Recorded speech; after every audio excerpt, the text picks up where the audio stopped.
Production and distribution of City Club forums on ideastream are made possible by the generous support of PNC and the Raskin Family Fund, with additional funding from Cleveland State University, Robert Conrad, and the Payne Fund.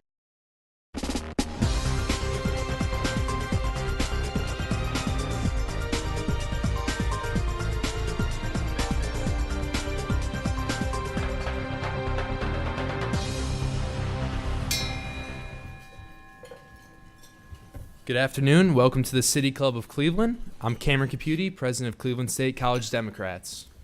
And I'm Nicholas Fink, president of the Cleveland State College Republicans. It's our pleasure to introduce today's forum, a primary debate.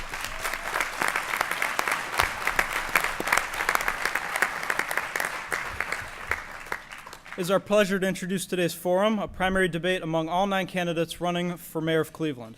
We're grateful for the opportunity to partner with the City Club today to present this debate. As Democrats and Republicans, we believe in the power of coming together across different points of view to focus on what's best for the community. With that in mind, let's meet the candidates joining us on stage. Eric Brewer, former mayor of East Cleveland. Brandon E. Chrostowski, founder of Edwin's Leadership and Restaurant Institute. Frank G. Jackson, mayor of Cleveland. Jeff Johnson, Cleveland City Councilman for Ward 10. Also with us are Robert Kylo, former state director for the Fellowship of Christian Athletes, Tony Madalone, owner of Fresh Brewed Teas, Bill Patmon, state representative for District 10, Zack Reed, Cleveland City Councilman for Ward 2, and Dyrone Smith, community advocate.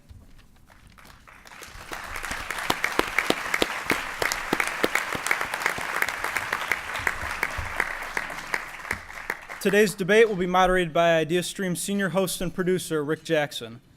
We now turn the program over to Mr. Jackson, who will explain the rules and format for today's debate.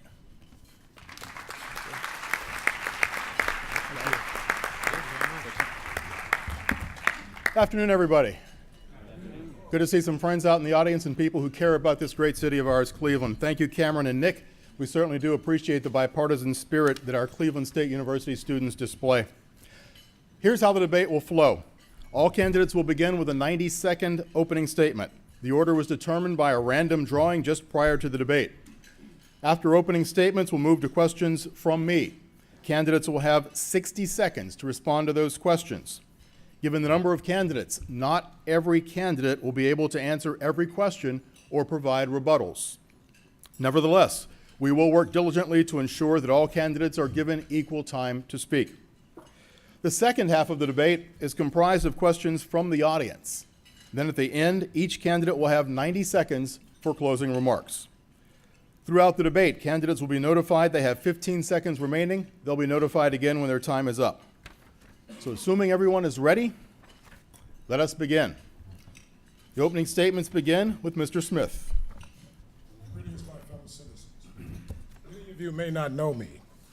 Many of you may know me. What you should know about me is that I'm nobody, and yet I am everybody, just like you. I too have sent my children to the same poor performing schools and been a victim of police brutality. Who am I? To honor Anton Sterling, the young man who sold CDs in front of his corner store when he was attacked and killed by 2 police officers, I have taken on the pseudonym, City Man. You may refer to me as Dyrone City Man Smith. And I am an independent student of economics, and I have come to the public sector to serve you, to be your voice, and if necessary, to die for you. All across the country, a great fear has gripped the citizens of this nation, a fear that their children's futures are languishing in the classrooms of public schools, a fear that we, the people, have lost control of our society.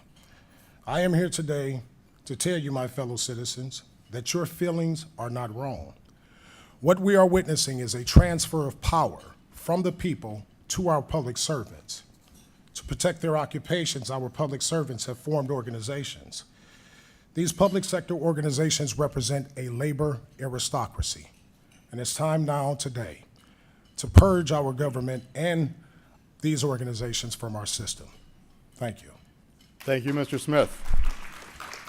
Mr. Brewer. 100 police and 137 bullets in the city I once led as mayor, and 2 dead American citizens behind a middle school told me Cleveland's management was out of control.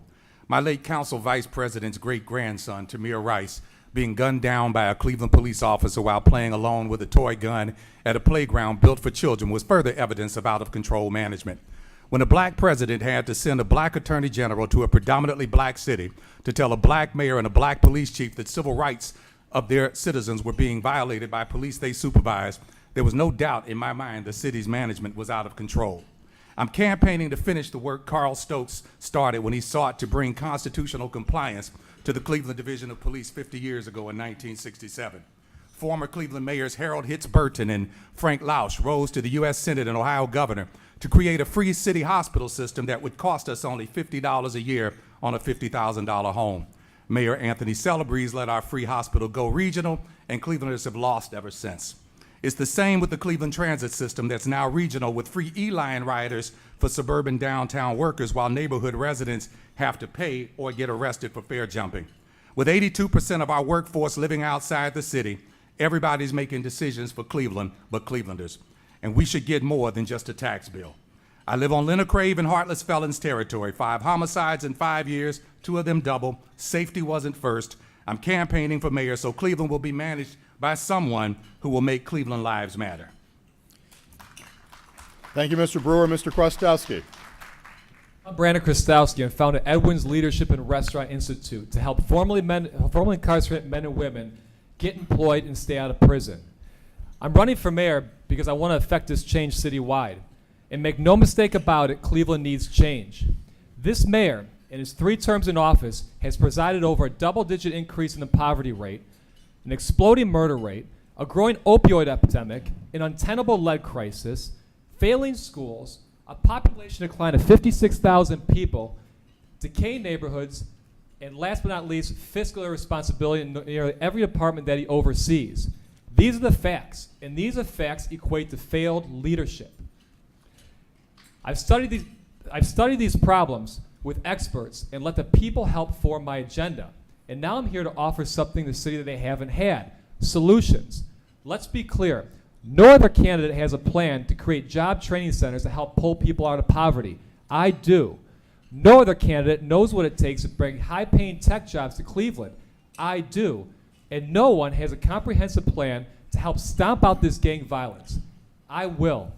A vote for Brandon Chrostowski is a vote for transparent and proactive government, a government that fights injustice and respects your tax dollar. I ask you for your vote September 12th, and let's start making this city different and make the change that it needs. Thank you. Thank you, Mr. Chrostowski. Mr. Johnson.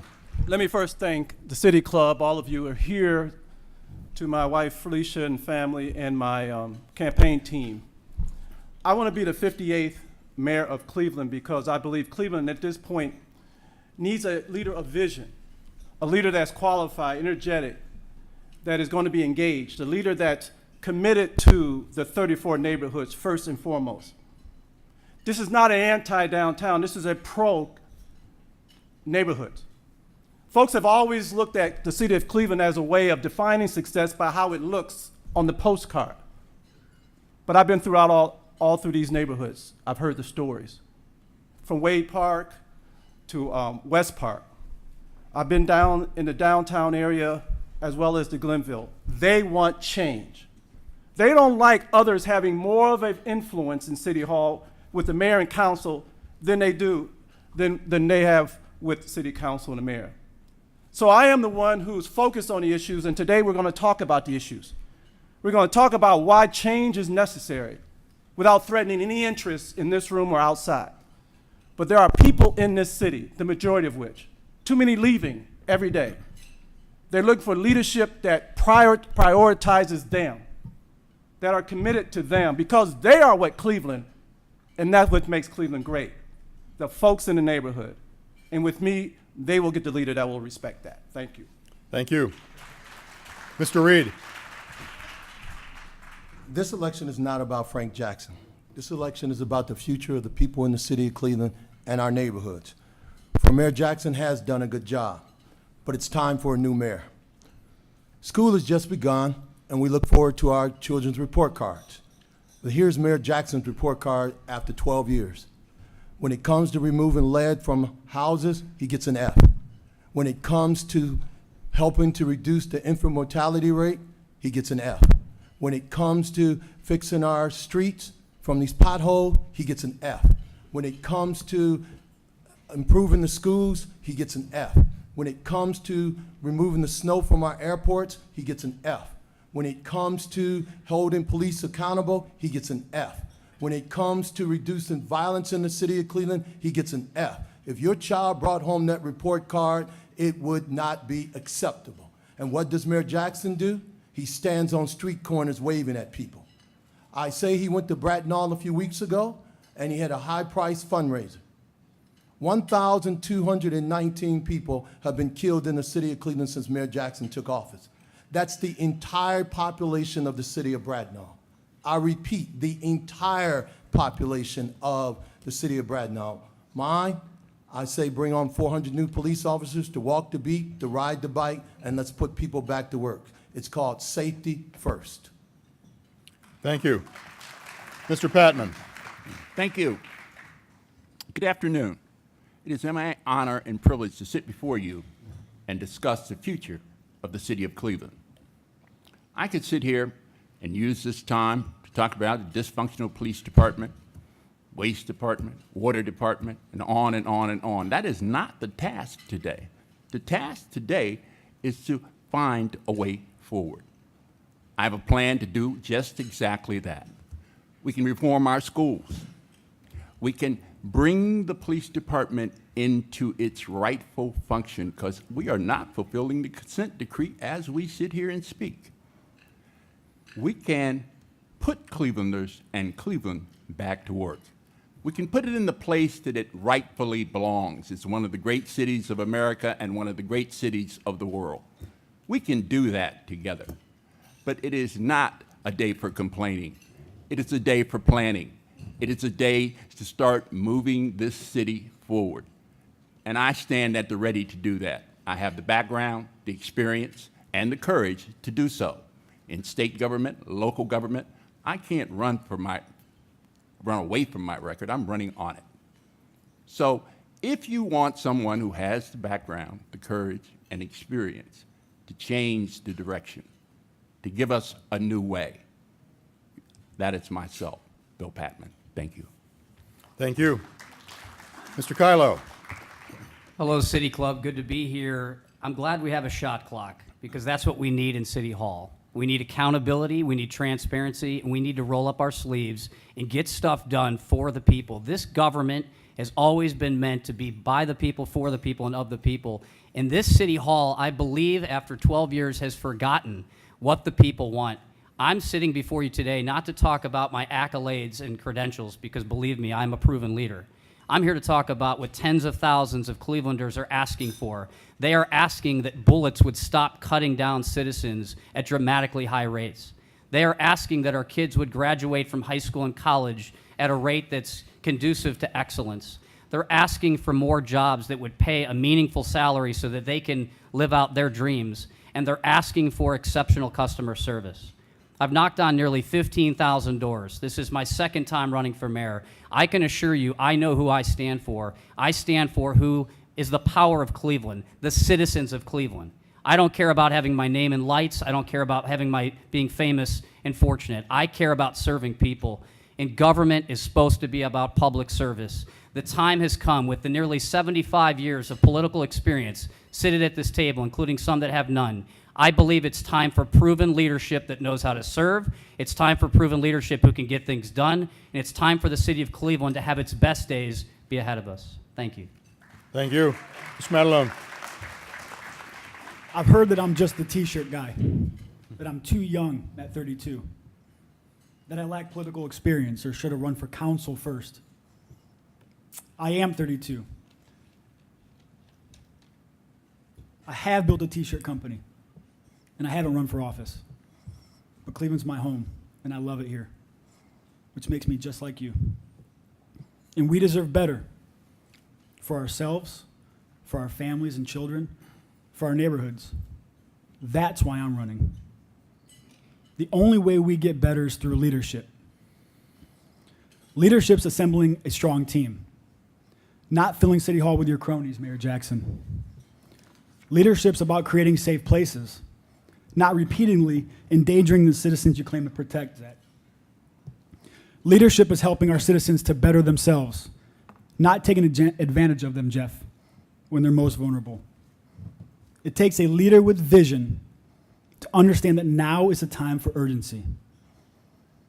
We've reached the tipping point.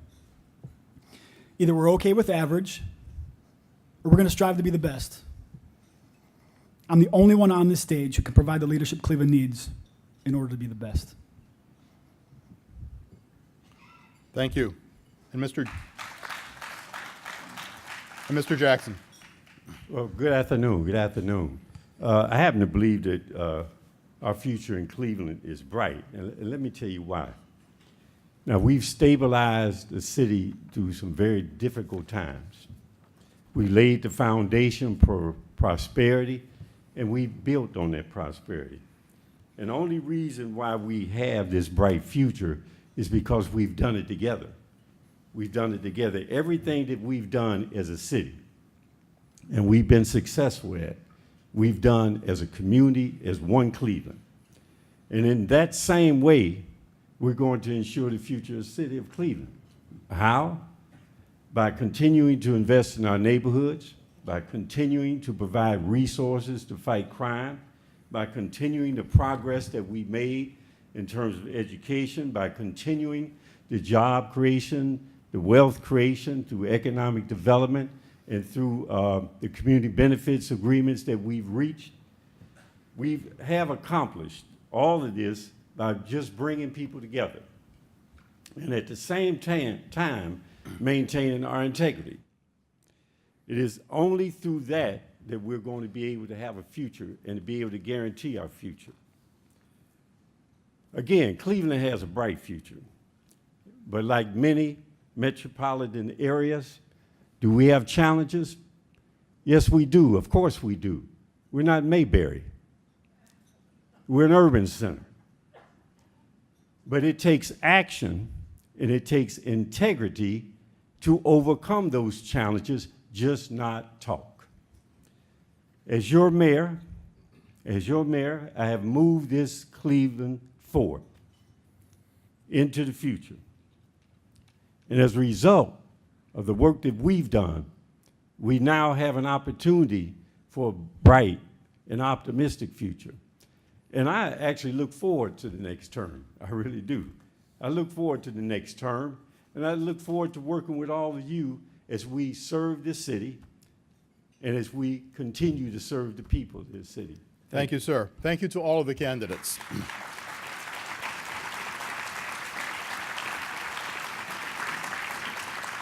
To the comment about the shot clock, you can't see it, but the candidates do have a clock here, so they will know. The next set of questions and answers, they have 60 seconds each, and the City Club team is monitoring the clock when it is violated.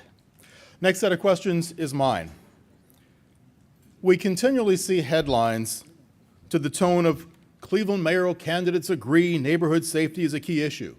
So I would like to begin there today.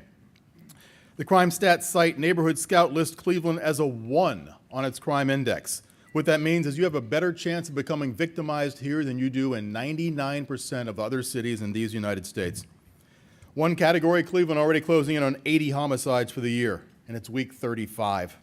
Numbers are reality. They underscore, they legitimize the long-held perception that Cleveland is not a safe place to be. That truth impacts its residents, it impacts non-resident workforce, it impacts tourists. Because it's one of the most concerning issues Cleveland faces, we will hear from more than just a few candidates on this one question. So beginning next to me with Mr. Kylo, as our mayor, how would you address not only the issue of violence, guns, and criminal action citywide, but the perception that incidents of violence and crime are even more frequent than in actuality? 60 seconds. I'm honored to get the question because it starts with it being the top priority. When a man or a woman puts their hand on the good book to swear an allegiance to serve the people of Cleveland, their number one responsibility is to make sure citizens are safe. That is not a fact in Cleveland, Ohio. Bullets are whizzing across this city. They're cutting down seniors, kids, and all kinds of immigrants. It's out of control. You need a mayor who's going to double down on safety. I've never worn a uniform, but I respect the police, and it's the police that are on the front lines making sure that bullets aren't cutting people down. And we need to have a fully funded resource police department of the 21st century with a mayor having their back. This city hall does not. Secondly, we need a proven model that works. I've reached out to the former mayor of Indianapolis, something called the 10-Point Coalition, a proven comprehensive way to dramatically reduce violent crime in the city. I'm looking to bring proven results. We don't have time to figure out symptoms. We need to stop bullets from firing across this city. Thank you. Mr. Patmon. Thank you for the question. There is a way out. U.S. Justice Department laid it out. It is a consent decree. I don't know how many of you have read it or know about it or familiar with it, but it outlines what our police department should and be in the process of doing, protecting citizens. One of the things I found out as I did research is that we are behind in our benchmarks. We are not, our police department is not adhering to this document, and at some point we're going to be held in contempt, and there will be other things to deal with on this issue. Before we start talking about hiring more police, we need to figure out how to bring these police into line and do some community policing and familiarity with the neighborhoods that count, the citizens that count. There is, as state government, a way that we're going to help. I sit on the steering committee for the next 911 system for the state of Ohio. It will turn your cell phone into a witness. Thank you. Mr. Smith. Yes, I can tell you that I live right up the street from Mr. Jackson, and the crime is very rampant in our community. Police community relations have to be addressed first. I can remember calling the police after my 10-year-old son was attacked after a football game, and they told me they were not going to do anything. They were not going to report it or do anything about it. I think police officers like that should be fired from our system. Education is crucial. We have to be proactive about teaching the next generation how not to commit crimes. We have to give them the necessary skills to survive in the work world. Instead of the skill to sell drugs, they should be able to learn hands-on through education through our school system. So that's imperative that we do. We also have to establish a good relationship with the youth and the youth gangs so we can repurpose their activities to benefit the community rather than harm it. But police relations with the community is imperative, and we need to work there first. Mr. Reed. The first responsibility of government is to protect their citizens, and Mayor Jackson has failed in that regard. The first thing you need to do is you need to fire Michael McGrath and you need to fire Mr. Flask. It all starts at the top. You need to remember that nothing stops a bullet like a job. We've got to put people back to work. The fact that since this year, the city of Cleveland has led the entire nation from Hawaii to Maine in unemployment, 7.8%. So when people are not working, they commit crimes. Secondly, we need to put surveillance cameras throughout our neighborhood. Why is it that we have surveillance cameras downtown to protect the people downtown, but we don't believe we need surveillance cameras in our neighborhood? And then thirdly, we need to hire 400 community-based police officers. Because when police officers are interacting with our people in our community, when they're talking with them, you bring down the violence and you bring up the trust level. That's how we will reduce violence in the city of Cleveland under a Reed administration. Tony Madalone. It's 100% about accountability. And yes, we must hold these officers accountable. But at the same time, most importantly in my mind, we have to hold our administration accountable. The leaders that are in place in the police department are in place because of politics. For 12 years, our police department has been asking for support. They've been asking for help, new equipment, relational and situational training, new vehicles. They've been asking for things that will help them police our streets more safely. They're uncles, sisters, mothers, brothers. They're people from our community. They are not the enemy. They need to be supported, and that's what I would do. I would focus on supporting them to build morale internally. We will see a different police department on the streets if they feel supported and they feel like the administration has their back. Thank you.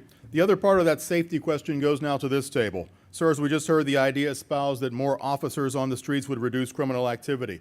But the department's recent past includes Tanisha Anderson, Tamir Rice, Timothy Russell, Melissa Williams, names we are all far too familiar with for tragic, horrific reasons. So let's turn to the reform efforts involving the Division of Police. It's federally ordered, so the current administration had no choice in doing something. But are we emphasizing the right changes? Are we spending too many or too few dollars in pursuit of a better managed force? And what changes involving the police department in policy or personnel might you institute as mayor of Cleveland? Jeff Johnson. Thank you. I am a big supporter of the consent decree. The consent decree is the blueprint. It is the blueprint for us to fix what is wrong with the Cleveland Police Division. It was during this tenure of Mayor Jackson that the incidents occurred that allowed for the consent decree. But I believe that we need to go back to bringing the police to the people. We need to bring back the many police stations, but we also need to understand that our police are one of the lowest in the country. They simply have to get a pay raise. I believe that more police is necessary. I believe that when you have 53% of homicides not being solved, it's important to figure out why. Because every day, people in the neighborhoods live that. Every day, the body count. So we have to bring the police, but we also have to deal with this disease called violence. And that's through poverty, that's through jobs. We're going to discuss more about that. We need to change it, and we need to do it holistically. Thank you. Thank you. Mr. Brewer. You know, I've been a mayor and a safety director in one of the toughest cities in the state, and we cut crime 40 to 75% during my 4 years in East Cleveland as mayor. When I walked into City Hall, we had 34 police officers. The manpower should have been 73. When I left City Hall, we had about 80 police officers and police employees, but I built up the police department by working on creative ways to find additional sources of revenue through the block grant program. And cutting crime 40 to 75%, some of the things I did was take officers out of the plainclothes units and put them in police cruisers visibly so that the public could see them. I worked with Sheriff Gerald McFall, who brought deputies over 3 days a week to support our weekend efforts. I also took a look at training and some of the accountability mechanisms. Do you know that typically when a police officer raises their hand and swears to uphold the Constitution of the United States, the state of Ohio, federal and state laws, they've never read it.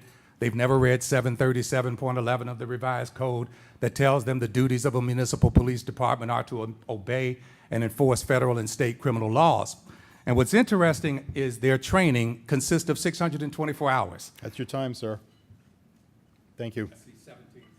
It's counting up. Oh, okay. Mr. Jackson.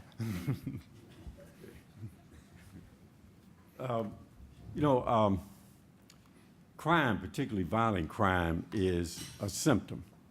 It's a symptom of some underlying things that are going on in our society, whether it's economic, social, political. And so we have to address those core things. And we have to address them in a way that deals with enforcement side and all the things that have been mentioned about the police officers, the accountability, additional police officers, but we also have to deal with the prevention side with our young people through our education system. And we have to deal with the intervention side, dealing with those young people who are on the bubble and could go either way through intervention. And we have to deal with opportunity, not only for that child, but for that family so that they can provide for their children and do those things that the community needs to do. But you have to do that, and you have to do it in a way that is the entire community. Thank you. And lastly on this question, Mr. Chrostowski. Thank you. I'd first like to say, don't be fooled by these veteran politicians that are playing politics with people's lives. In an election year, the big plan comes out. After countless years, 100+ homicides. I look at Councilman Reed in Ward 2. You know, I've walked the streets of Dove. I've walked Bessemer. I've walked Union. And the residents don't feel safer. Yet your platform is safety first. It should be excuses first, because it doesn't add up. And what we can't do is stop taking responsibility. We have to take responsibility for our actions. It's a lesson we all learned long ago. First, responsibility. We're 400 backlog cases behind our community review board. Let's start to get caught up to the standard in which this consent decree was outlined.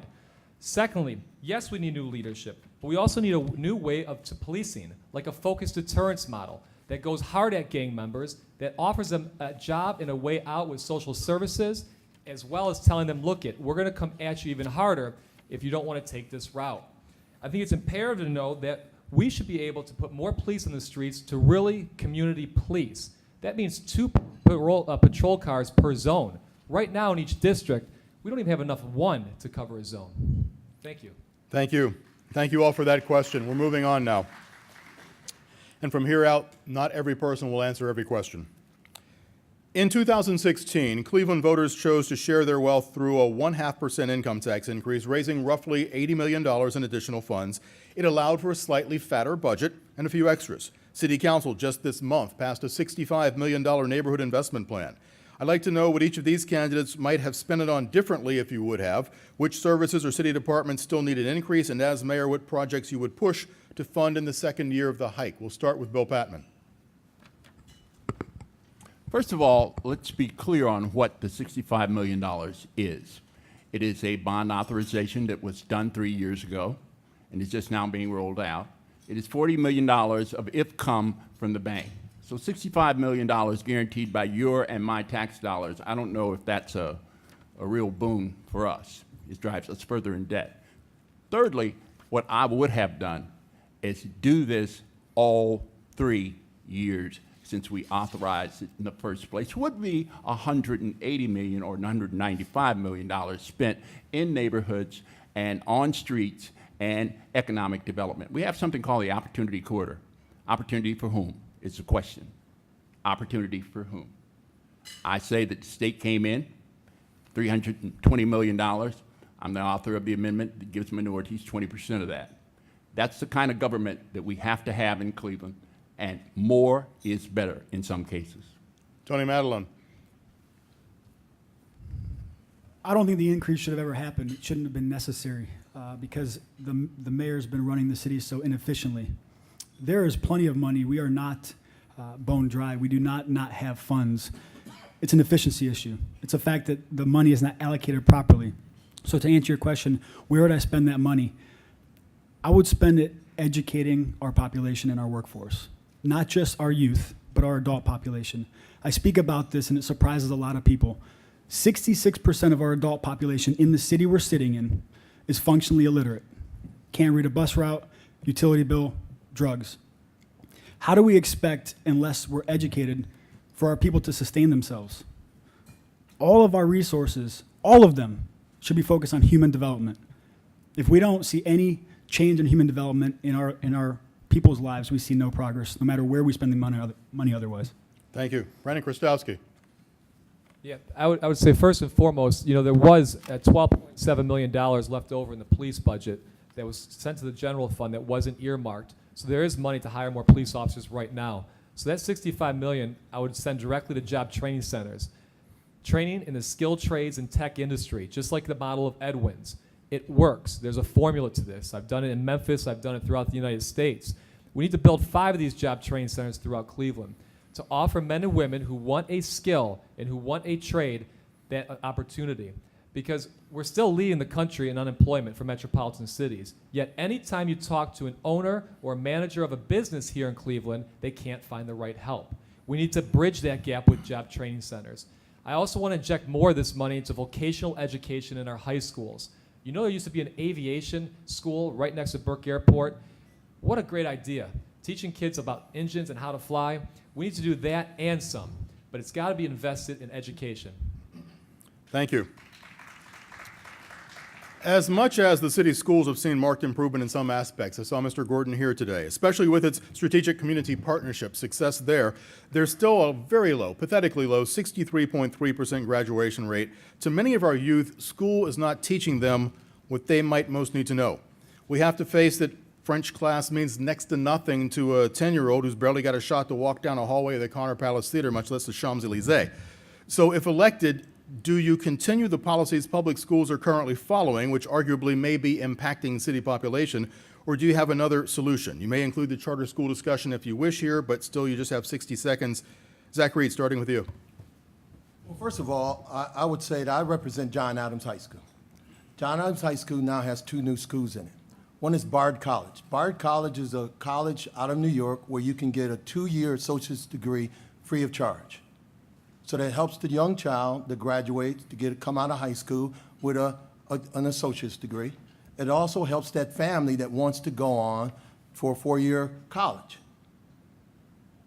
On my phone right now, I've got a young lady who said to me, Councilman, I'm having a hard time recruiting people to John Adams because of the violence. There are 100 seats right now for young people to go to that school.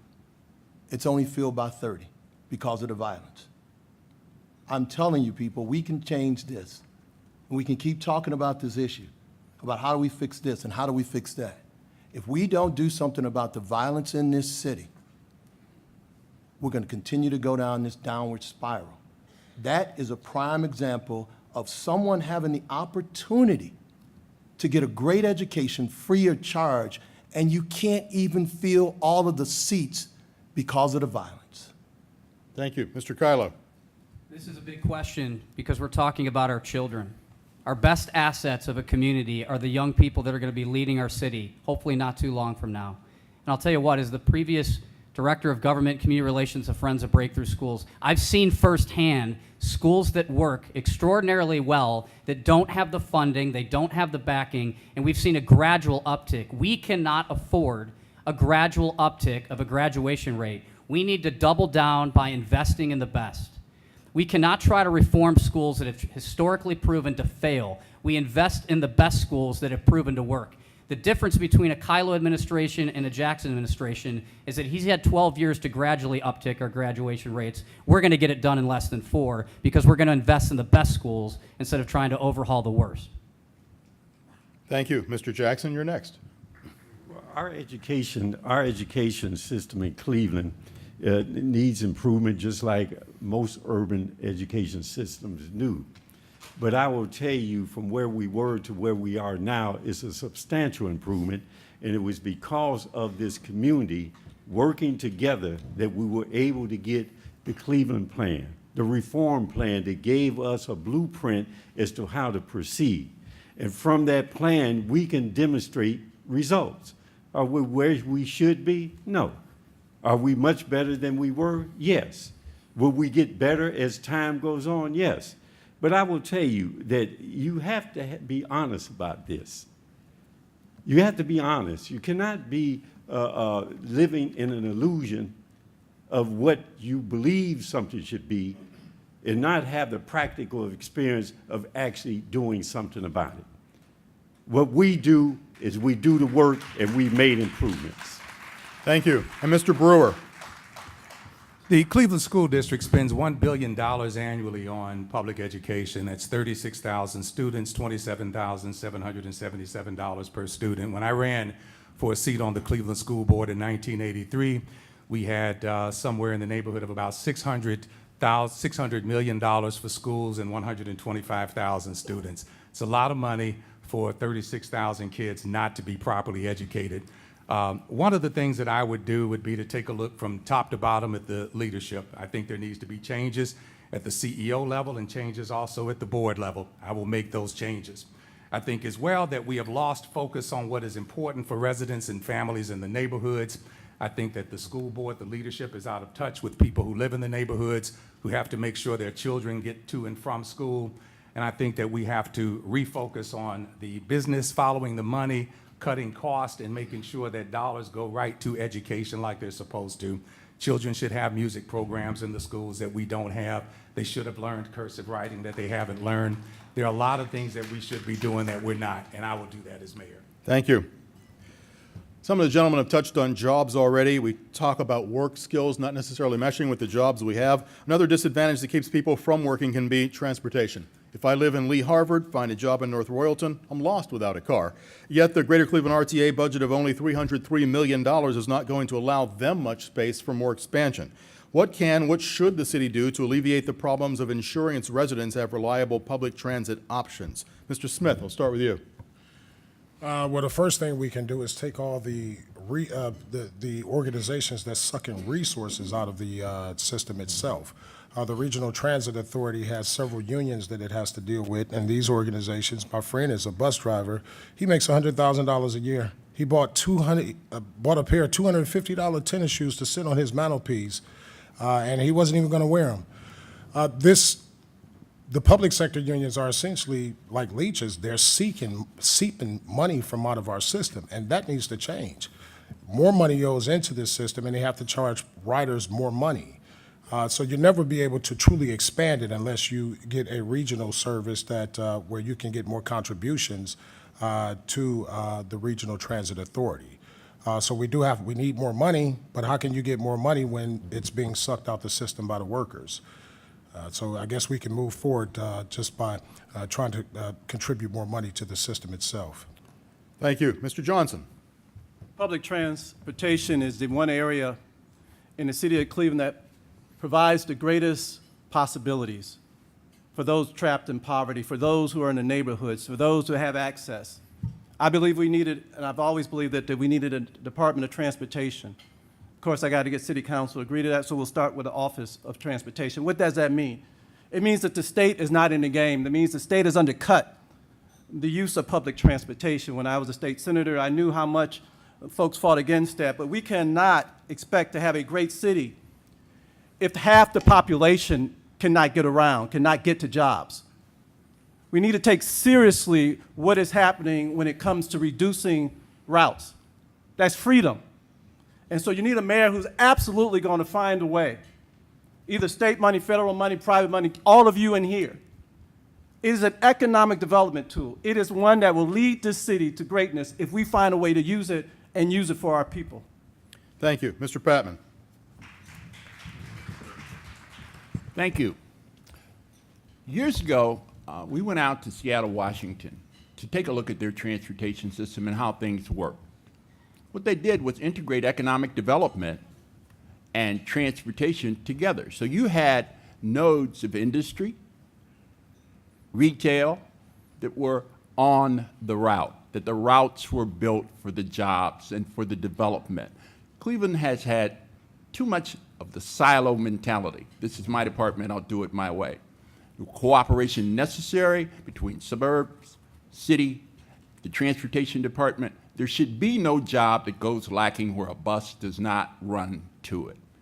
That's our task as people who are in charge of the public's trust in Treasury. That is not going on. That will stop in the Patmon administration. We will have cooperation. Thank you. Cleveland has a glut of vacant homes. Not a new problem. We've attempted to make inroads into the thousands of homes that need to be rehabilitated or demolished. Crime and drug use are rampant in some areas, with more houses being used than inhabited. What efforts would you push to either increase funding for removal or find new options for alleviating the crush of blighted properties, east and west? I'll begin with Mr. Brewer. When I served as East Cleveland's mayor, I met with Alfonso Jackson. Actually, I was here at a City Club meeting when I met with him. He was Bush's Secretary of HUD. He invited me to Washington, D.C. I met with 16 of his top secretaries and undersecretaries and learned a great deal about running a community development department from the Washington perspective. I wrote the Neighborhood Stabilization Program grant for the city of East Cleveland, $2.2 million, to demolish 150 homes and to renovate 15. When I met with Secretary Jackson, he said that the D in HUD means development, not demolition, and that the dollars that we should be spending on, that we're spending on demolition should go towards development.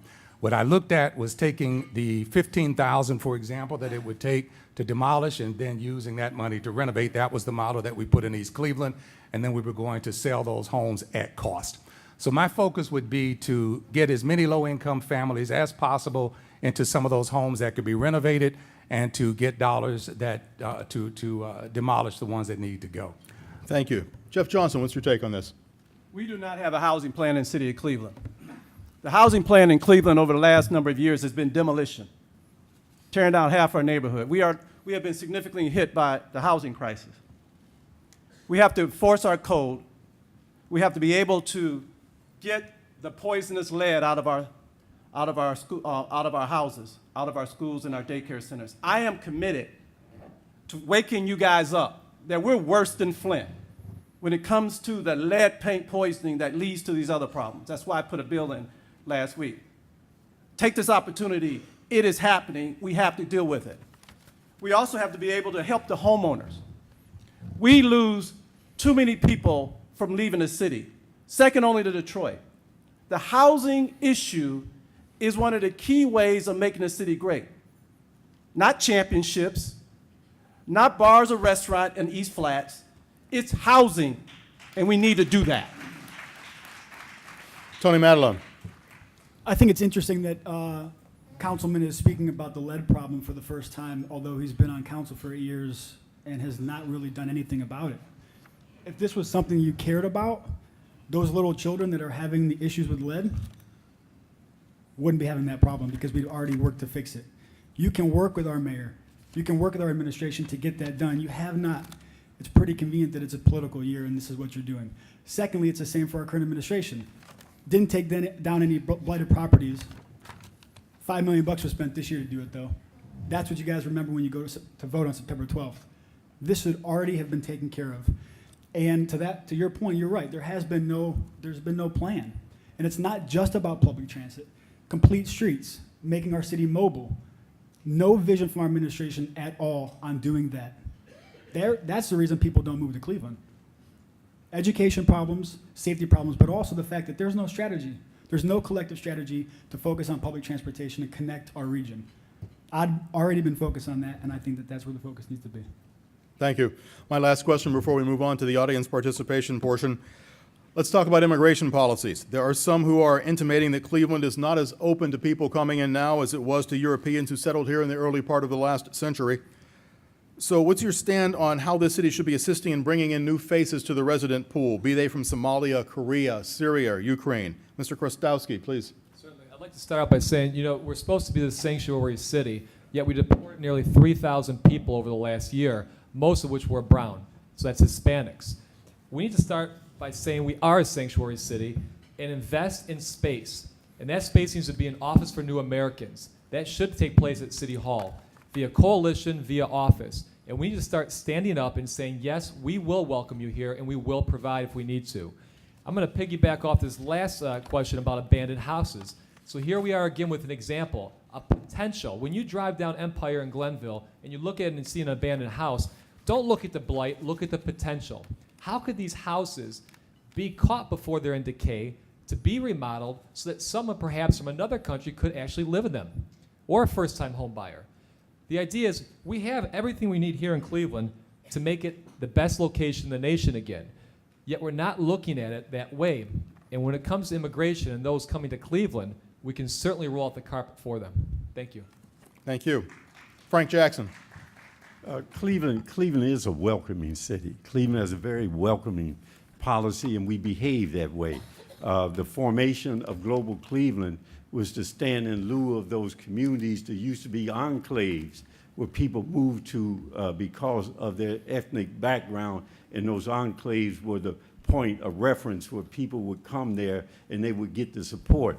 But that doesn't happen in Cleveland much anymore. So Global Cleveland is what we put in place to help bring people in to transition. We've also, on the near west side, developed some housing in a village. We call it the Refugee Village, where people are able to come there. And there's multiple different nationalities there. We have Thomas Jefferson, we call it newcomer schools, multiple languages spoken there. So we attempt to provide that infrastructure.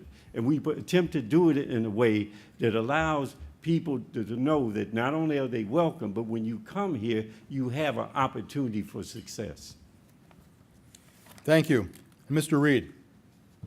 Well, with all due respect to that question, and I can surely answer that another time, I just want people in this audience to understand what Mayor Jackson has continued to tell you throughout this debate and what he continues to tell you. He continues to tell you that he needs more time. There's only been one other mayor that's ever had 12 years, and that's Mayor Michael R. White. When Mayor White, after his 12 years finished, every neighborhood was prospering. After his 12 years, there may be 4 or 5. After the Cleveland plan, it says it now has the 4th largest ranked last of the 8 urban districts. It tells you that we're now going on our 4th consecutive year of 100+ homicides. Our streets are bad. And he's telling you here today, just give me a little more time. We have never elected a president that served 16 years. We've never had a mayor serve 16 years. And he is telling you after 12 years, Just give me 4 more years. I'm telling you, we need a new mayor. Thank you. Take a breath, everybody. That concludes my questions. Now it's time for yours. Audience questions were submitted in advance and pre-selected by the City Club Debate Committee earlier this week. We will also take one question from social media. May we have the first question, please? Good afternoon, candidates. My name is Tina Copeland, and I'm proud to be a Cleveland resident. And I'm also proud to be a retired teacher of the Cleveland Public Schools. I loved my students. But I'm sad to say that I'm also a great aunt of a young lady that was killed in a drive-by shooting in Youngstown, Ohio, this past June. I'm gravely concerned about the safety of our young people in Cleveland. So because of this, my question is, what will be done to promote more community activities after school and early evening? Also, what needs to be done to have them arrive there and return home safely? I'll wait for your answers, and thank you. Thank you. Mr. Kylo. Well, good to get a question again. I was starting to think I should just go back out door to door and meet the voters out there. I know but you're there. Good to get a question. That being said, I appreciate the question because you know what it makes me think of? Many of the young people that have been cut down by violence. I had a chance to meet Aliana DeFries' mother the other night at a candidates forum, and what struck me is that I sensed that she does not feel as though her child had everything available to her that our children need. In fact, Philip Morris did an incredible article, as he often did, talking about how he drove the route of that heinous crime that day. Church after church after church shuttered and shut down. It was a very dark morning, and it just reminded me that our kids are being exposed to too much darkness. You need a mayor who's going to put others before himself, and we have to get behind our children. I used to be the state director of the Fellowship of Christian Athletes. There's incredible faith-oriented organizations, incredible nonprofits, philanthropies, corporate entities. We need a vision that everybody can get behind on, and it has to be around our children. Mr. Patmon. What we can do is the question. What we can do is what we've done years ago, and that is to have intense patrols on those routes where our children are. That is our police department. We can assign them where we want. And they should be heavily patrolling the routes that children, I should say, are traveling on the way to school and on the way home. That's something we don't do, it's something we need to do. But I would submit to you that our public school system is failing. We did something called a third grade reading guarantee. 40% failed this past year, 40%. What does that say about the future graduation rate? It sounds to me like it might go to 60 rather than 70 or 80 or something above. The other thing is the fastest growing population in our prisons today are young black females. We have to address that in our schools and out. Thank you. Thank you. Mr. Smith. This is near and dear to my heart. I am aware, because my child goes to Cleveland Public Schools, that the school district is putting our kids in danger by giving children as young as 9 years old bus tickets to ride a public bus. I too met Mrs. DeFries at that mayoral forum, and I felt for her. And I can tell you that we have to provide safety for our children on the bus to and from school. The second thing I would do is we need to get at the symptoms of the problems of violence in our communities, and that's through education. If a job stops a bullet, education gets you a job, so we have to start there. And in addition to that, my anti-youth violence initiative will work with several organizations to bring fathers back into the homes, which is one of the biggest issues that we're having. I myself went to the streets probably because I didn't have a father in the home, so we need to do that. We need to address some of the gender wars that's going on in our communities. That's imperative. We need families to be together so they can help each other out for the benefit of the child and cooperate together. We also need to find children jobs. These 14-year-olds don't have anything to do after school. That's your time, sir. So that needs to happen, and more. But you can look at my website and see the rest of my Thank you. anti-violence Next question, please. Good afternoon. My name is Jody Mitchell. I'm a health advocate here in Cleveland. Part of being an economically vital and vibrant community is being a healthy community. Despite having some of the best healthcare institutions in Cleveland, we experience terrible health disparities and are challenged by issues like infant mortality, tobacco use, obesity epidemic, lead poisoning. We've realized that these issues are complex, and it's more than just healthcare alone. What innovative approaches will you seek to implement to bring together multiple stakeholders to address the health and wealth of our communities and neighborhoods? Thank you. Frank Jackson. Well, I think you've hit it on the last part of your question. You said bringing together a community, because there is no panacea. Many people want to give you a panacea and say that will solve the problem. It won't. You have to bring all people together, all the sectors together, all the different stakeholders together. And when you do that, you will get results. And at the same time, as you do that, you have to give people the opportunity to impact in a way that they feel that's relevant. Because many times what we wind up doing, we wind up telling people what they should do, as opposed to them having the input that they need. I remember that when I was first got in the council, Mayor White had this $12 million infant mortality, and it was working fine. And it worked fine because they put outreach workers out there to identify young women. They clogged the system because it worked so fine. What was the solution of the system? The system laid off the outreach workers so it could handle, it didn't have to increase its capacity. So that's the kind of things we cannot do. Thank you. Mr. Brewer. I guess I worked in hospitals for 6 years, in the military, at university hospitals. I have a plan that is found in the revised code 749.01.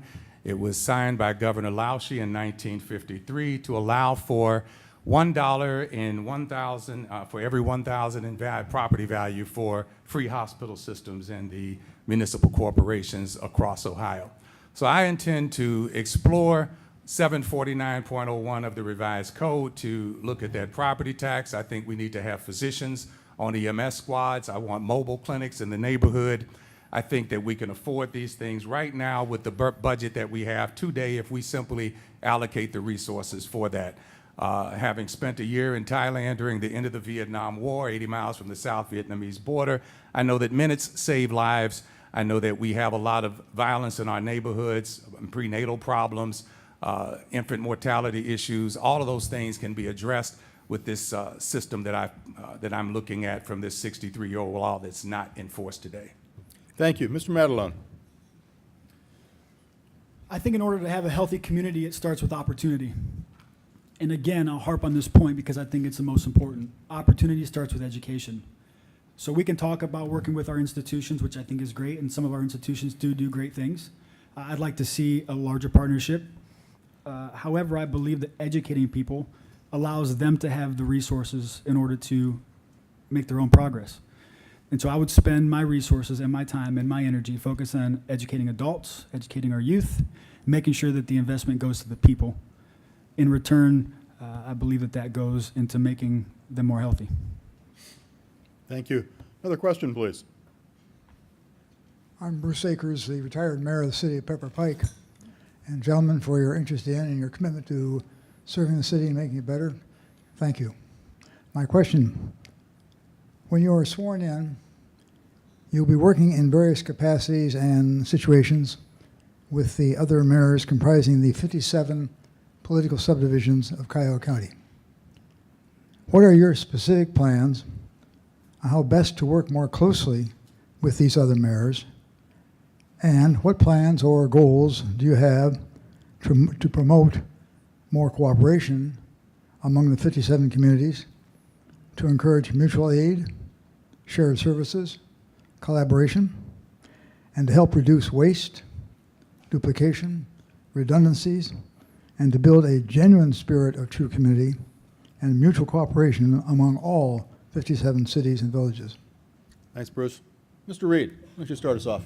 I think one of the things that we should do right away is we should begin to have a cooperative agreement when it comes to economics. Once again, the only way you're going to stop to reduce the poverty level, you got to put people to work. Bobby Kennedy said the greatest thing you can ever do for a man is to get him a job.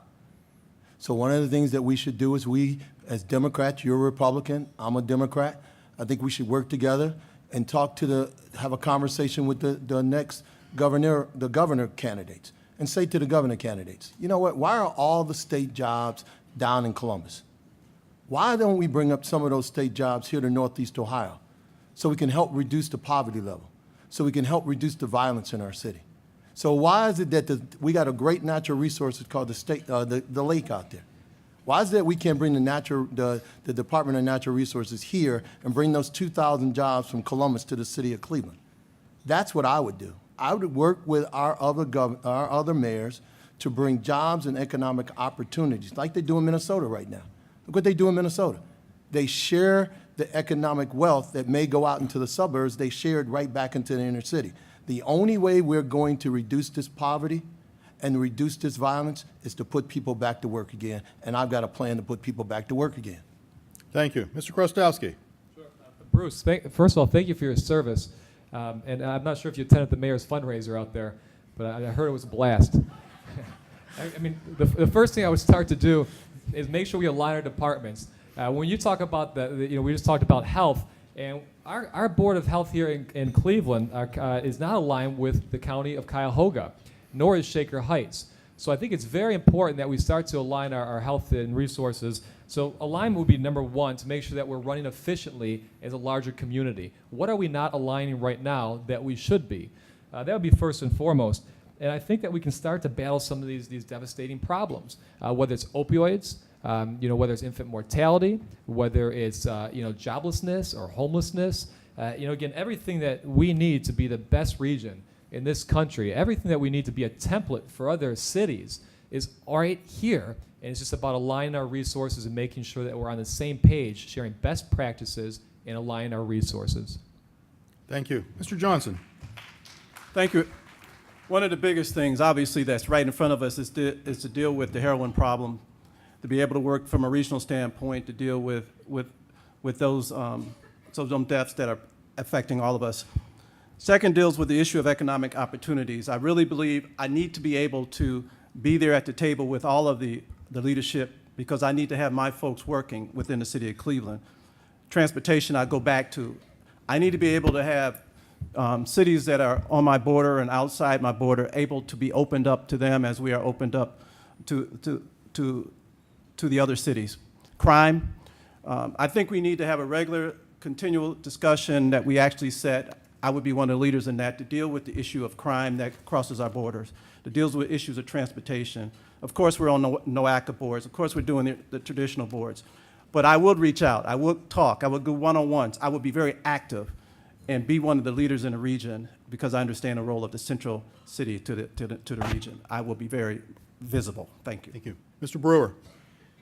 Bruce, good seeing you. Haven't seen you since the last mayors and city managers meeting when I was East Cleveland's mayor. One of the things I'll do, Bruce, is make sure that I show up at the meetings. I understand you all have had some concerns that the mayor has never shown up for the meetings. I'll be there at the meetings on a regular basis.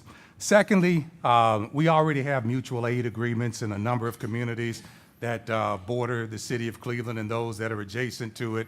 So those things will continue to be enforced, both on police, fire, and other services that we use mutually between the communities. I think the other thing that I would do would be to, and I'm going to have to tell you this, there's a concern that I have about the training in the other police departments versus what's going on in Cleveland. Cleveland's under a consent decree, the others aren't. There have been a number of high-speed chases in East Cleveland, in Cleveland, from other communities that have resulted in loss of life and loss of property in Cleveland. I would have to tell the mayors they're going to have to keep their cops on their sides of the borders and not come into Cleveland with the violence that we've had to experience from some of the communities chasing people over some very frivolous complaints. But certainly I'll be there at the meetings and we'll talk. Thank you. Next question, please. Good afternoon. My name is Kristen Duvernay, and I'm a proud Cleveland resident. And my question is, as Clevelanders, we're happy to celebrate what has been referred to as a Cleveland Renaissance.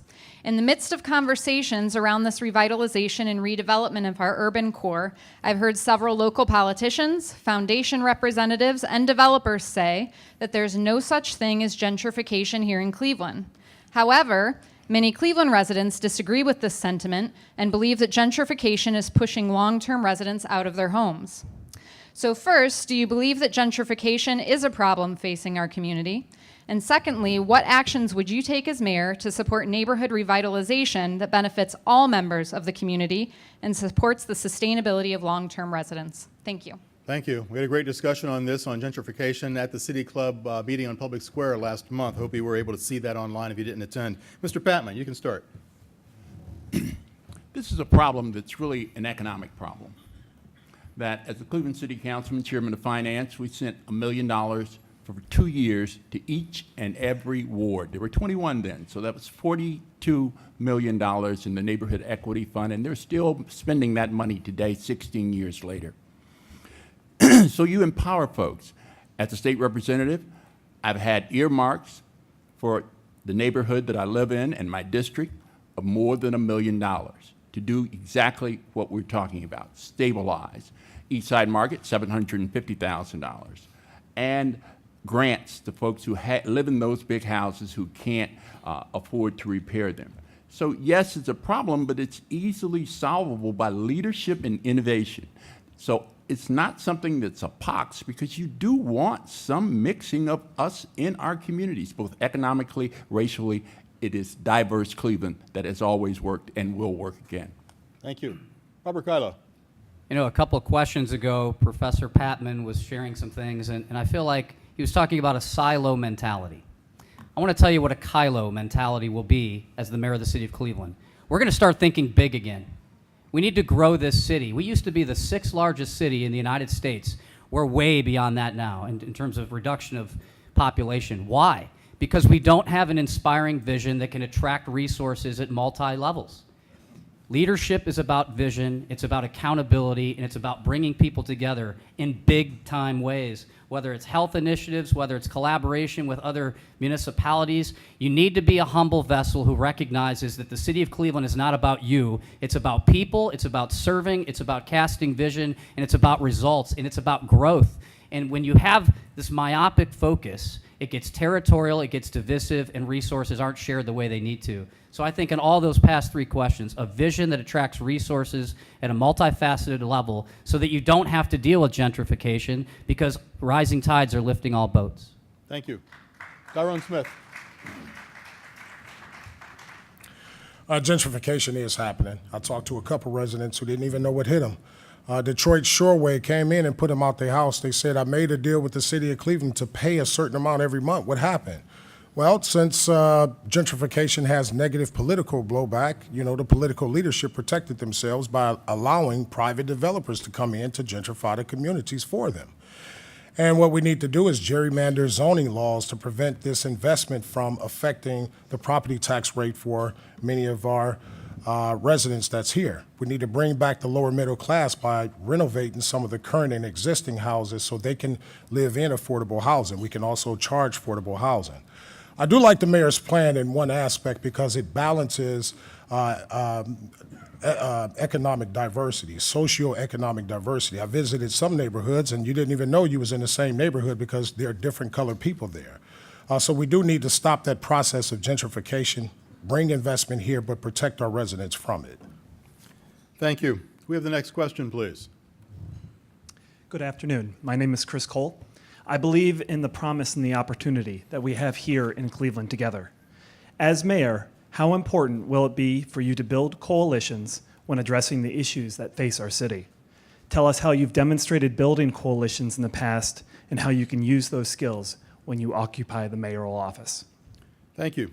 Tony, you're the only person I haven't gone to first. Let's fix that. I appreciate that.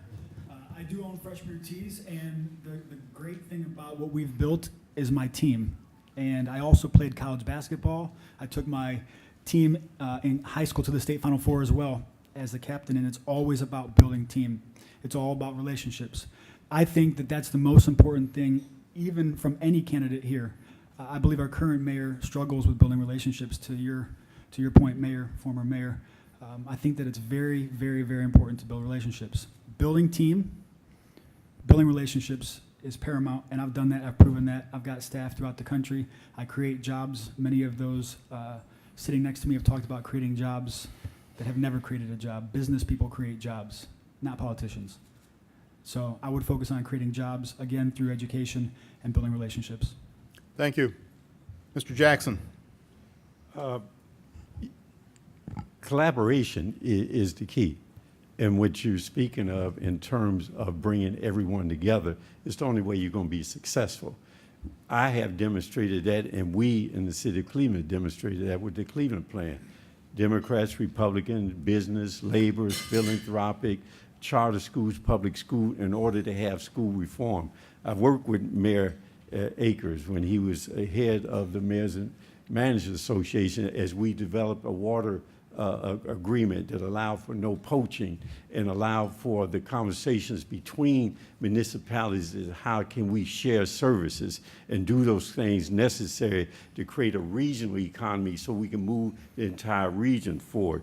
We've done community benefits where I've had to work with the business community, developers, contractors, and the building trades in order to put together that, and it's working in terms of Clevelanders and getting jobs on construction site. These are the kind of things. Collaboration, working as one unit is the only way you're going to be successful. Thank you. Mr. Reed. I think the best coalition is the coalition we have with our community. And I can tell you my coalition has been the fact that when I first became councilman of the city of Cleveland in Ward 3, we got Kinsman Road done, $11 million project, the largest road project in the history of the city of Cleveland into Euclid Corridor. We got the county building on 139th done. We got new schools, A.J. Rickoff. Every school in Ward 2 is brand spanking new. We improved Luke Easter Park. The new fire station, the first fire station built in the city of Cleveland in decades. So the best coalition was the coalition of sitting down with the people in my neighborhood and saying, how do you want to change the face of Mount Pleasant? So $50 million later, we did that. And then came Mayor Jackson. And then petty politics stepped in. And it stopped at the door. And now we find ourselves with a visionless mayor and a vision council person who now wants to be mayor so we can bring bold, fresh ideas to move every ward, every community, and every neighborhood forward in the city of Cleveland. Thank you. Question? Good afternoon, everyone. My name is Bashara Addison. I'm a member of the City Club Debate Committee, and we've been monitoring questions via social media, and so I'm going to ask a question that came through via Twitter. And the question is, there's been a number of great questions about safety, education, and youth, but what would you do to support our aging senior population? Thank you. Brandon Chrostowski. Certainly. That's Bishara, thank you for the question. You know, there's over 70,000 senior citizens right here in Cleveland, 19% of which are living in poverty, which speaks to a greater problem. You know, what will we do? Not just what will we do, what we have to do. What we have to do is make sure that we, again, talking about coalitions, is form a coalition of men and women in the city, in the neighborhoods, who will speak out for what's going to be needed most. It would be easy here for me to tell you what's needed most, but I'm 37. I'm not 70 plus. I couldn't tell you what's needed most, but it's going to be important first to gather the information from the neighborhoods and build this and solve these problems from within. Until that happens, we're just going to have aimless solutions. That would be first and foremost.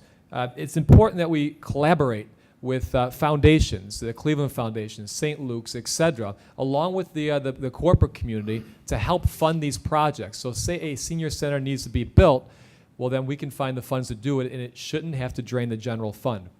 Thank you. Thank you. Mr. Smith. I have visited with many seniors across the city, and they told me they just want somewhere to go. They're not picky people. They want to be respected by the youth, and they don't want to have to choose between food and medicine. A research and development firm that would research technology and medicines, selling medicine at cost for our seniors, so they don't have to choose between paying the rent and the bills and medicine. I think it's imperative. And they're very interactive. They like to interact with other citizens, but I think we need more community centers for them to go to so they can interact with their old friends. Seniors are the base of our society. They taught the next generation, and I think it's imperative that their needs and wants be met in our society. Thank you. Robert Kylo. With gray hair comes wisdom, and the senior population of this region has tremendous wisdom and insight that needs to be tapped, and they need to connect with their young people so that our young people can gain their wisdom through them. In fact, a phenomenal education model is the intergenerational school, initially one of the flagship schools of Breakthrough Schools. They engage seniors at a high level where the seniors are actually mentoring the youth through high-level literacy initiatives. The young people are learning at levels they need to. The seniors are continuing to be engaged. That's really important. I'll close with this. My regional vice president of FCA always used to say, Robert, the reason you have this opportunity to lead as the state director of FCA is because of the generations that have gone before you to provide this opportunity to serve. I can assure you a Kylo administration will recognize those that have gone before us, including Mayor Jackson. We will honor them, we will engage with them, and we will celebrate them, but we will move forward together in a new and fresh way. Thank you. And just to make sure everybody had the exact same number of answers, Mr. Johnson. Let me say that, first of all, we need to improve the transportation options for seniors. Again, transportation is freedom. There has been cutbacks for the seniors, as well as the Department of Aging continued to serve the seniors in a high-quality way it can, as well as be able to support homeowners, senior homeowners, with grants to take care of the issues that they have, from putting a porch on, putting a roof on, and what have you. I'm going to pivot to the coalitions. It is important for me to make it clear that I am a coalition builder. I stood with Raise Up Cleveland and SEIU and Progressive Caucus to change the inequality of wages in the city. I'm proud of that, and we're going to go through the state. No way someone should be working 40 hours a week and still be on public assistance. Now, there was a coalition that went downstate and blocked the vote, including this mayor, my council president. We will go statewide. All coalitions are not positive coalitions. They do deny and suppress the vote. Unacceptable. Thank you. Thank you. We will now move into the final portion of the debate, the closing statements. Each candidate will speak. Each candidate will have 90 seconds. Mr. Smith, you're first. Of course I am.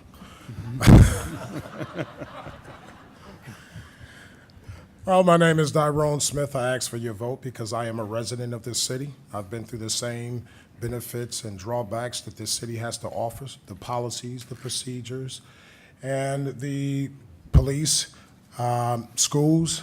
My children attend the same schools. I've been through what you've been through. I understand and am ready to serve and not lead. I think this city needs a mayor who is going to represent the people's desires and wants. We are tired of picking leaders. We're not leaders. We're supposed to be servants of the people. And I think somewhere along the way we forgot that. Our public servants now have to respect this population and what they want. We have to get public servants to be public servants. It is imperative that we move forward in democracy and trying to allow our parents to control our school systems again. That was taken away from us. We need to make sure that our parents have the power to protect their children by allowing them to be tough in a tough city so that they can provide oversight over their families. We don't need government influence on our families and children. Parents need to make that decision. The government is not a good replacement for parents.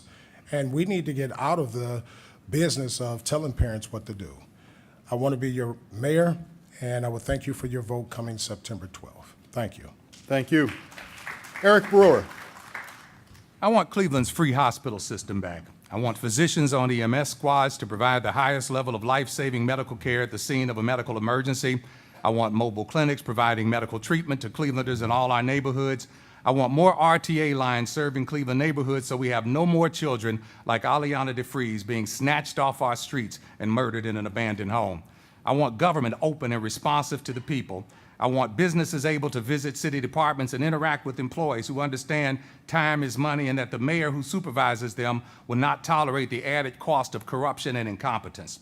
It's not just the mayor whose management has been out of control. It's the council president, Kevin Kelly, who criminally obstructed the duties of the clerk of council to deny 22,000 Clevelanders their right to vote. Cleveland isn't the Jim Crow South. His conduct was unacceptable.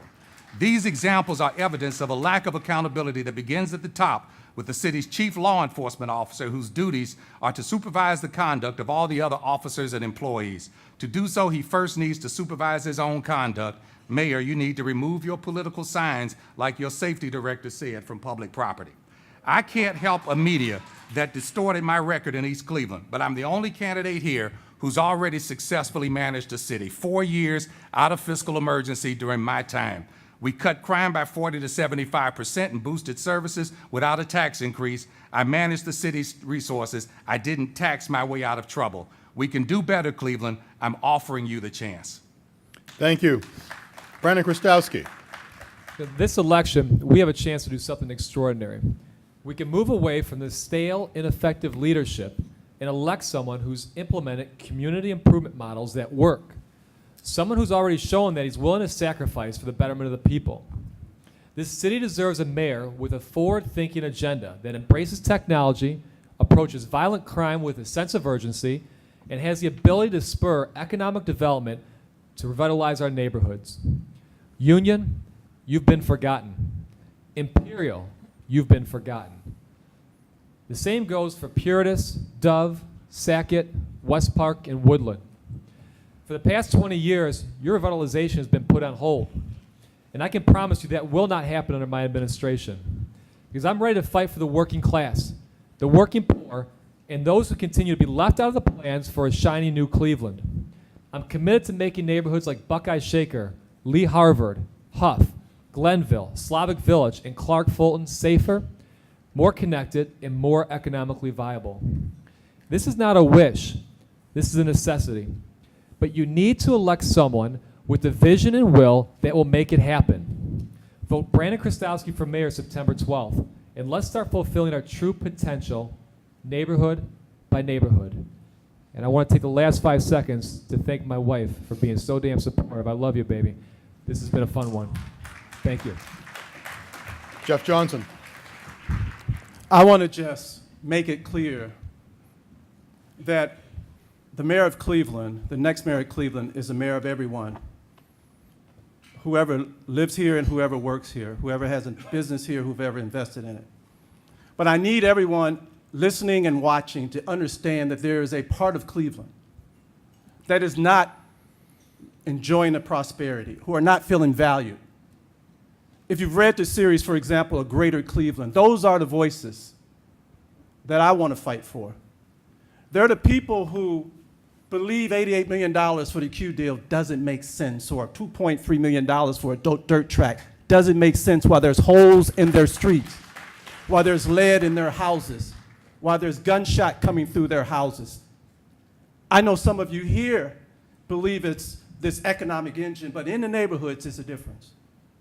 There's a lot of people with pocket full of dreams, and we need to find a way at City Hall to make them enjoy the quality of life that many of you here have enjoyed. So I'm the mayor not only of downtown, I'm the mayor of the neighborhoods, and I'm bringing the public dollars back to the 34 neighborhoods because that's where it's needed the most. I need all of you here in. We cannot get this city going forward without all of us in. Elect Jeff Johnson, Mayor. Thank you. Thank you. Zack Reed. John F. Kennedy once said that we should not seek the Democratic solution. We should not seek the Republican solution. We should seek the right solution. The right solution is not re-electing Mayor Frank Jackson.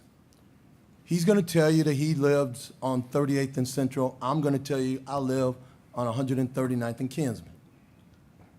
I see the poverty. I hear the gunshots. He sees the poverty. He hears the gunshots. The question is, after 30 years of being a council person, a council president, and the mayor, what has he done about it? So I'm saying to you today that it's time for a new mayor. A mayor that believes in universal summer jobs, that believes that every young person between the ages of 14 to 18 in the city of Cleveland should have a summer job. We all had summer jobs. Why is it that 6,000 young people in our city today do not have summer jobs? I'm saying that we should put our formerly incarcerated men and women back to work. So with these abandoned houses, we should teach them how to be carpenters, how to be roofers, how to be painters, and how to put landscapers. I'm saying to you, let's give our police officers the opportunity to show you that they want to patrol our neighborhoods, but they need the right equipment. They need the right leadership. We need to say that we need to make Calvin Williams the safety director and fire Michael McGrath and fire Mr. Flass and put someone in there that showed us during the RNC what policing should look like. I'm saying to you, I should be the next mayor of the city of Cleveland because I understand you and I understand this city. Please give me that opportunity. Bill Patmon. Thank you. Be careful. Be very careful. And the reason I say that is promises, visions, snake oil. Our country suffers from that right now. So if you're going to pick one of us, use the resume technique. Look and see what we've done. Don't just believe the promises. Don't just believe the vision. How is that thing working for you? How is it working for you right now after 7 months? Cleveland cannot afford that. We cannot take 4 more years of what has gone on. But I submit my resume. 12 years as a Cleveland City Councilman, many successes, Gateway, Brown Stadium, taking care of many, many of Cleveland's problems. On to the State House, coalition building. Who do you know that can cross aisles with a Republican governor, a Republican House, and a Republican Senate, and become the sponsor of the entire state budget for transportation? I sit here as the sponsor for that, $7.6 billion. Vote for Bill Patmon. Check my resume and everybody else is sitting here. Thank you. Robert Kylo.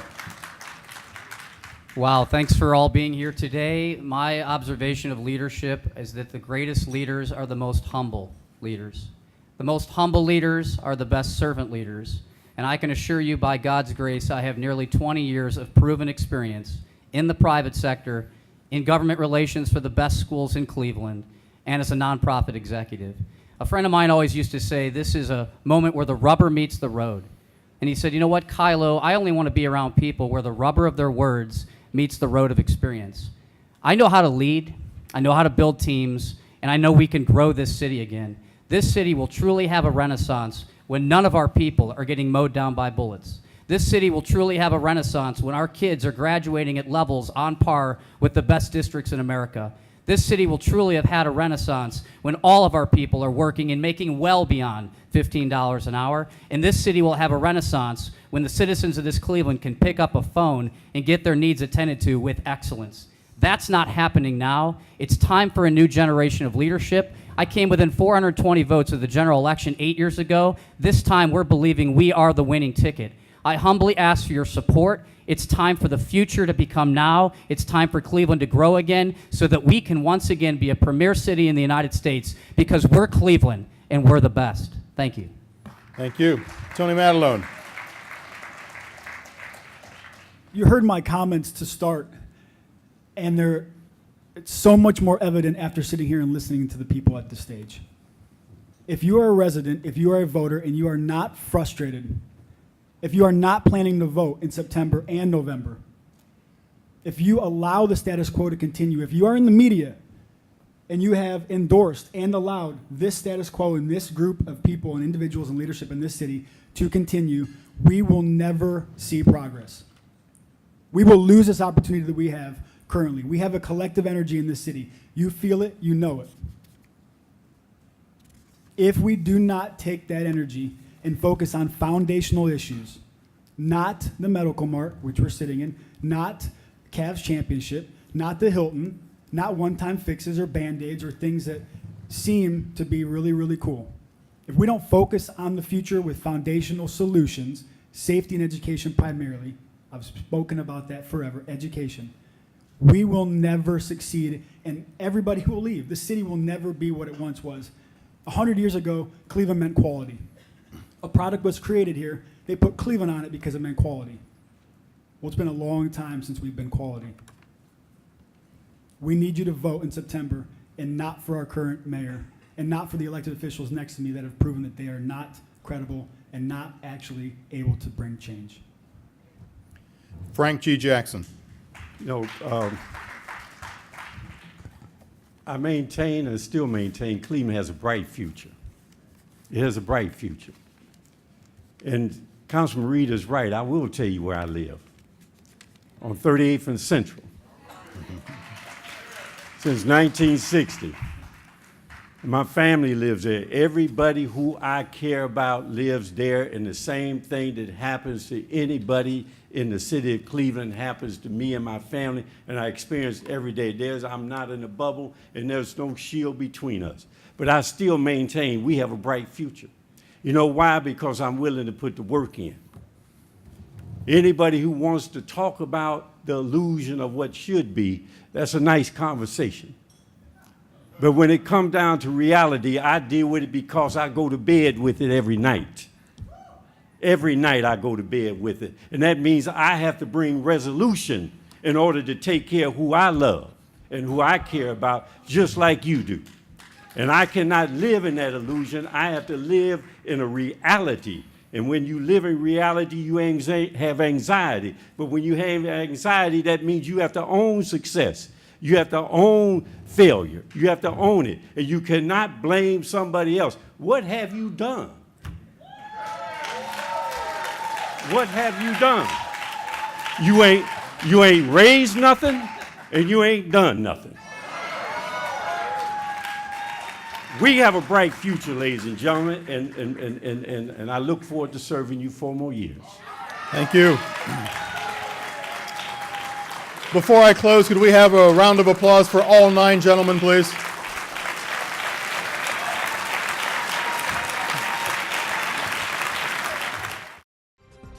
For information on upcoming speakers or for podcasts of the City Club, go to cityclub.org.